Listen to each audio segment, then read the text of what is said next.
You guys asked me, like, who's doing a good job of putting up a strong fight, simultaneously galvanizing voters and making it issue specific. Zohran is doing a great job on that front. Bro, I'm at a congressional town hall and people are heated and basically begging for leadership from Democrats and wondering why nothing on the news or social media represents them. Oh God, the congressperson said he believes in decorum. Someone said that's the problem. Yeah. People, I think, are angry. They're arriving at the position that people in this community have had for quite some time. Like, this is the anger, this is the frustration that I've had for years with the Democrats, right? Fight back against these fucking Republicans. Actually follow through on an agenda that genuinely changes people's lives in a positive way. Demonstrate messaging discipline.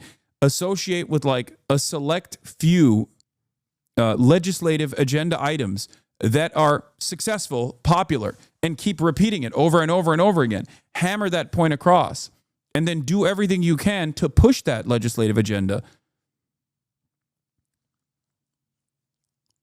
And I think the Democrats have never done that, but people are finally waking up to the reality that the Democrats are not doing that, and they're very, very angry. I guess the example I will use is Zohran in New York. He's running for the New York mayoral race, and he has done a phenomenal job with this. Obviously, he's not getting enough media attention, enough mainstream media attention, and unfortunately, the New York mayoral race, much like every other goddamn race, is like hard locked by mainstream outlets.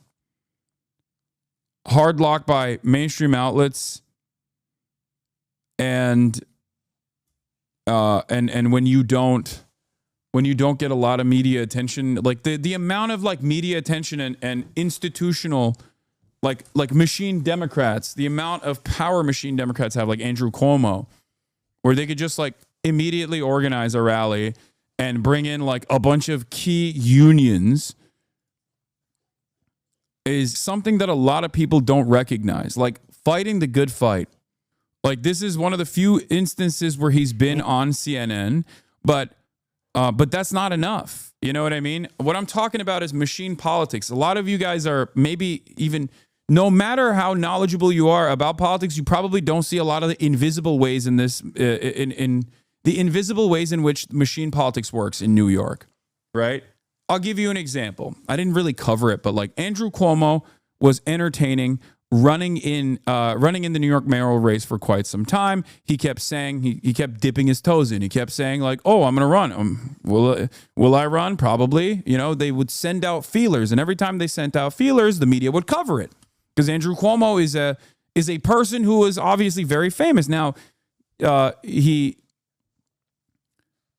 was unceremoniously kicked out of his gubernatorial position for doing a metric ton of sexual harassment over the course of many, many years. But what's interesting about that was the first rally that he held. Do you want to know the first rally that Andrew Cuomo held after saying he was going to run for mayor? It was a Women for Cuomo rally.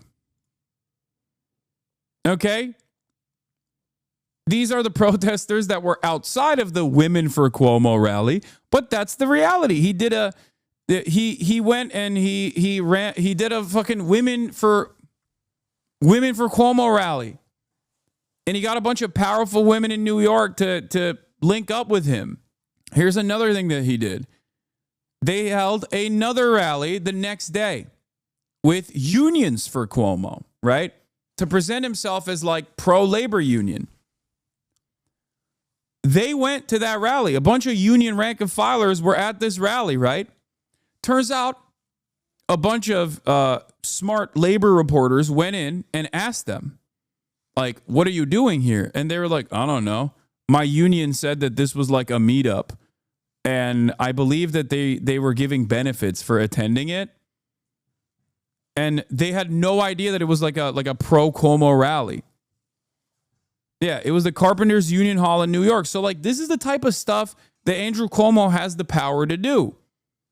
This is what I mean when I say machine politics works in incredibly nefarious ways, where if you were basically in charge of New York politics, that entire machine for quite a while, you have the opportunity to go to union leadership, find union leaders that are on board with your agenda, because you'll give them some kind of legal kickback when you're in power once again.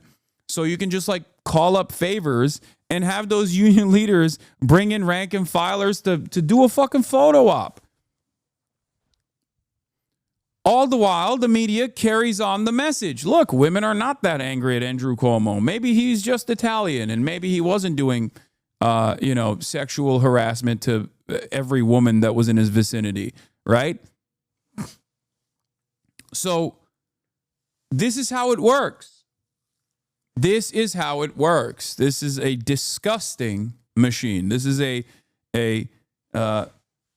machine run by vultures and lecherous perverts. And they have no interest in any of the issues that they advocate for. And people who do have a genuine interest in making change for the working class, those are the people that unfortunately get owned in the process. And Zohran is a perfect example of this. I don't think he will, right? I don't think he will get owned in this process. But like, it's always a hard fight. And when people ask about AOC, for example, like how does she sneak in? She snuck in. That's how she got the role. She was able to destroy the what is it, like the head of the Treasury? I think he's like the third most powerful Democrat in Congress, because he was in a safe district. He thought he was totally safe. He thought there was no way that he could get primaried. And that's precisely how AOC was able to win. Just as Democrats were able to secure a bunch of W's in primaries all around the country because they were able to basically showcase, honestly, who they were at a time when people were obviously resentful of establishment party politics, but in a way where the Democratic Party was not expending resources. So the safer the seat, the bluer the district, the easier it is for a progressive person to actually undermine the Democratic establishment candidate, no matter how safe they feel they are. But the more people focus their attention into these smaller races, the more money gets dumped into it, the more mainstream media focuses on these little races every now and then, the harder it gets for genuine progressive left candidates to win these races. And I think Zohran has a really big hill to climb in this regard. It's not just about individual donors and fundraising, chatters. I'm telling you right now, okay? It's not about that. It's not about that at all. I don't think you understand how much play you get from earned media. How much play you get from earned media when MSNBC is talking about Andrew Cuomo every fucking day. CNN's talking about Andrew Cuomo every day. I don't think you get it. Like, mainstream media, especially in races like this, still matter quite a bit, because most normies that would love Zohran's ideas, Zohran's opinions, like they're not going out and voting. A lot of people are not going to vote in the New York mayoral race. And the ones that do are just going to go for name recognition. Like a big chunk of people are just going to go for name recognition, the rank choice, and they're going to go, okay, I know Andrew Cuomo. Isn't he like a sex pest? I don't know. Whatever. Boom. He's number one. Like that's usually how it works. He has all the energy. I'm not being defeatist at all. I think he has a good shot. I'm just simply explaining to you how hard it is for someone like Zohran to win a race like the New York mayoral race. There's like spoilers on the ticket there for Zohran, just like there's spoilers. There's the Eric Adams, Andrew Cuomo knife fight, which is good because it's like vote splitting there. And then there's also the Brad Lander Zohran kind of fight. And it seems like Greg Kazar actually, Greg Kazar went and endorsed Brad Lander for mayor. And Brad Lander, in other circumstances, would be fine, right? If Zohran wasn't in the race, then he's like a fine candidate in comparison to everybody else, okay? But with Zohran in the race, he is not fine. Okay? He has, not only does he have no motion, but every progressive, in my opinion, should be pumping Zohran as hard as they possibly could. I know ranked choice voting makes vote splitting less of an issue. Yes, I understand that. But there's still, I mean, you should still endorse and offer name recognition to the best of your ability to the top contender in this regard. And I think that like this is a major mistake. Going and endorsing Brad Lander is a major mistake. In my opinion, it's because Brad Lander is not anti-Israel and Zohran is. No, I know. The Israel stuff is like, I know a lot of people, I think, especially liberals, like the broader liberal movement, does not think that like Palestine is all that prescient of an issue.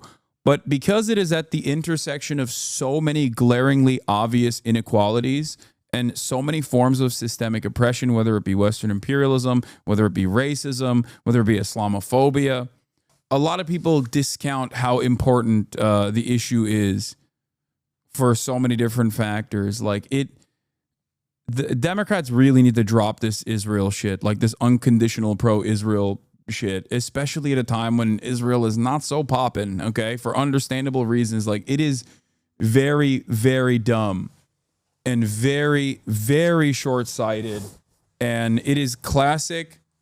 It's classic Democratic Party cowardly behavior. Union members were, oh yeah, this is what I was talking about earlier. Union members were asked to attend a rally at Carpenter's headquarters to support our union without being told it was, in fact, a rally for Cuomo's campaign. Here's the text blast sent out to union members a few days ago. District Council 9, brothers and sisters, we are attending a rally event at Sunday, 3-2 at 10 a.m.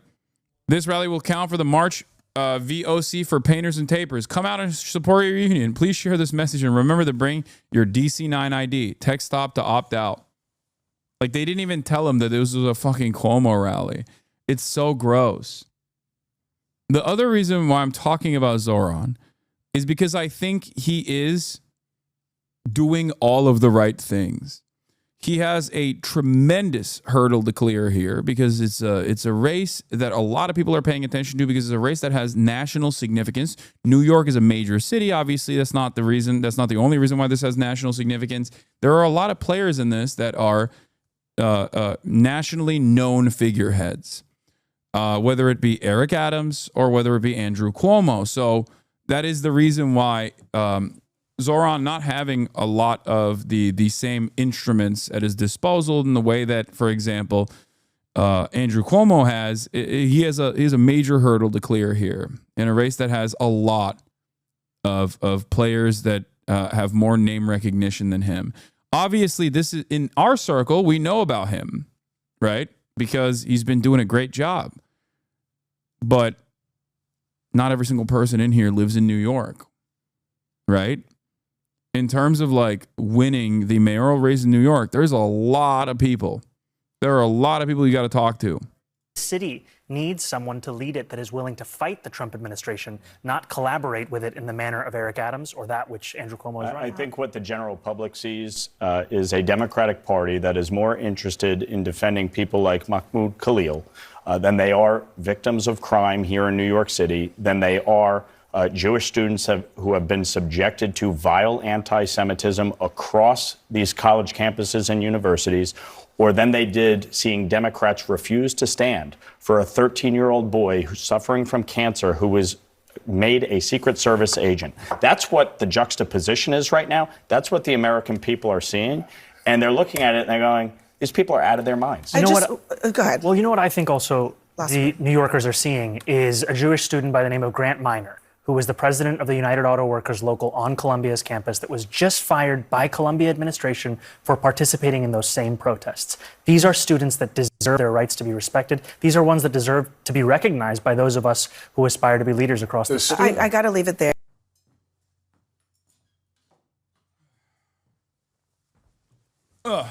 I'm being so for real when I say this. I don't think a single Democratic voter or a single voter in New York in the mayoral race gives a shred of a fuck about whether or not congressional Democrats stood up and clapped for the 13-year-old cancer kid, okay? If you think that that is like what's going to win you favors in the New York mayoral race, like you are the most delusional person on the planet. I mean, this guy's got no motion anyway. A little bit, like, it's so funny to be like, why don't they care about this kid? It's like, dude, what are you talking about? Yet another circumstance where it's like, if you ask the average person, if they're like podcast brain, maybe they fucking heard about it. But like, honestly, I don't think most normal people give a shit. Like, they have no idea what happened there, okay? All right, anyway, here's another great moment from Zohran. How many more New Yorkers will you detain? How many more New Yorkers without charge? Do you believe in the First Amendment? Do you believe in the First Amendment, Tom Homan? When we asked Tom Homan, all he had to answer for that cruelty was a smirk.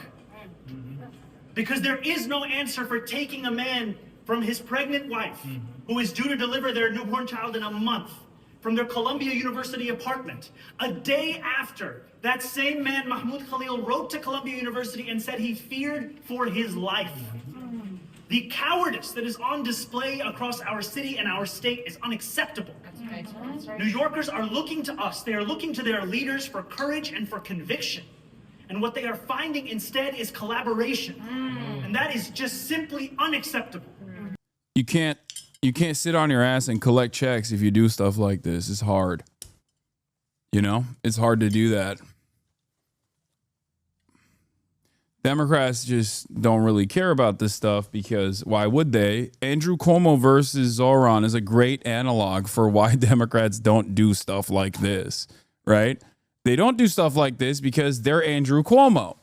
Why would they do that when they could just like call up the union leaders that and call in a favor from a sympathetic union leader to just like put together a silly ass union rank and filers for Cuomo campaign stop, and then that gets a lot of hits on Politico.